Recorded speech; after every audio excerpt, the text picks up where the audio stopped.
Assalamualaikum warahmatullahi wabarakatuh. Perkenalkan, nama saya Nopriyanti dengan NIM 2011010069. Saya dari Lokal 2 BSAC.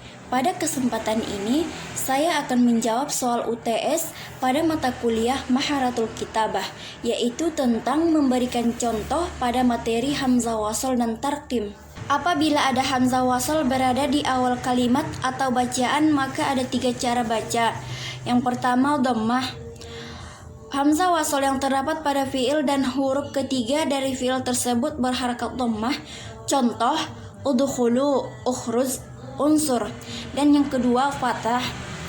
Hamzah wasol pada isim yang diawali alif lam ta'rib. Contoh, al-baqaratu, an-nasu, al-ilmu. Yang ketiga, kasroh, yaitu hamzah wasol yang terdapat pada fiil dan huruf ketiga dari fiil tersebut berharakat kasroh atau fathah.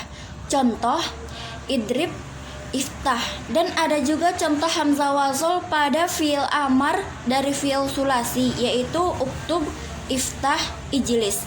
Dan hamzah wasol pada alif lam tambahan pada awal isim, yaitu ar-rajulu, ad-darbu, al-kitab. Dan contoh hamzah wasol pada fiil madi dan fiil amar khomasi dan sudasi serta masdarnya, yaitu intolako, intolik, intolakon. Dan istakhroja, istakhriz, istikhrojan. Dan contoh hamzah wasol yang terdapat pada isim-isim mustaq ialah istighfarun, ijtima'un, istikhrajun. Dan hamzah wasol yang terdapat pada isim-isim jamid ialah ibinun, ibinatun, isnani, isnatani. Dan ada juga di tengah kalimat atau bacaan. Apabila ada hamzah wasol berada di tengah kalimat atau bacaan, maka cara bacanya seperti halnya alif, namun tidak menjadikannya bacaan mat. Contoh, wamro'atuhu minal malaikah. Dan apabila hamzah wasol terletak setelah alif lam, maka hamzah tetap berharakat. Contoh, al-ismu, al-istighfar, al-ijtima'. Dan selanjutnya, contoh tarkim. Tarkim ada 11. Yang pertama, al-fasilah atau koma. Penggunaan tanda koma adalah ketika ada 2 ide dalam satu kalimat. Contoh, Muhammadun wa jamil, koma, wa aliyun karim. Dan yang kedua, al-fasilatul mangkutoh atau titik koma. Tanda ini digunakan ketika ada 2 kalimat atau ide. Kalimat pertama menjadi sebuah pernyataan dan kalimat kedua menjadi sebab pernyataan. Contoh, ataitu ila Mesir, titik koma, li'ada rasul lugatul arabiyah. Dan yang ketiga, an-nuqtah atau tanda titik, digunakan di akhir kalimat. Contoh, hadza kisaun jamilun, titik. Dan yang keempat, alamatul istifham atau tanda tanya. Tanda tanya yang digunakan setelah kalimat tanya. Contoh, hal anti muslimun.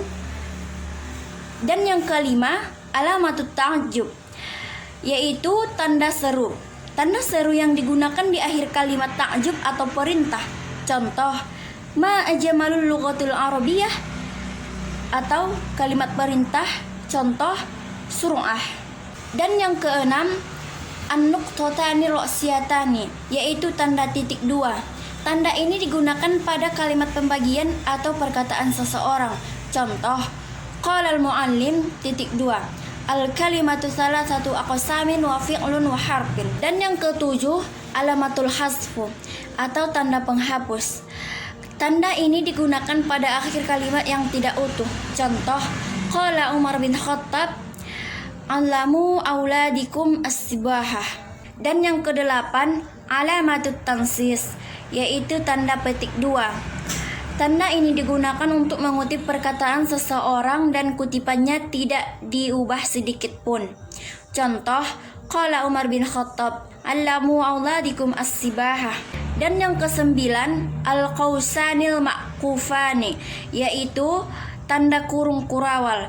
Kurung kurawal ini digunakan ketika kita memetik Al-Quran untuk membedakan antara kalimat yang lain dengan Al-Quran. Contoh, qala Allah Ta'ala, qul huwallahu ahad. Dan yang ke-10 asyartatan wasyartah, yaitu tanda strip 2 dan strip 1. Tanda ini digunakan untuk mengapit kalimat-kalimat yang sudah masyhur atau diketahui. Contoh, Allahu strip azza wa jalla, strip au Muhammadun, strip 2 sallallahu alaihi wasallam.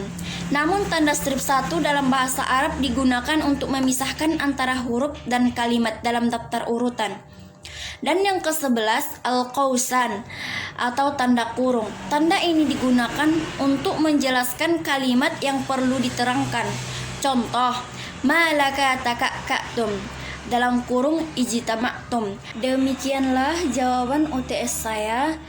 Apabila terdapat kesalahan dalam pengucapan ataupun penulisan, saya mohon maaf. Assalamualaikum warahmatullahi wabarakatuh.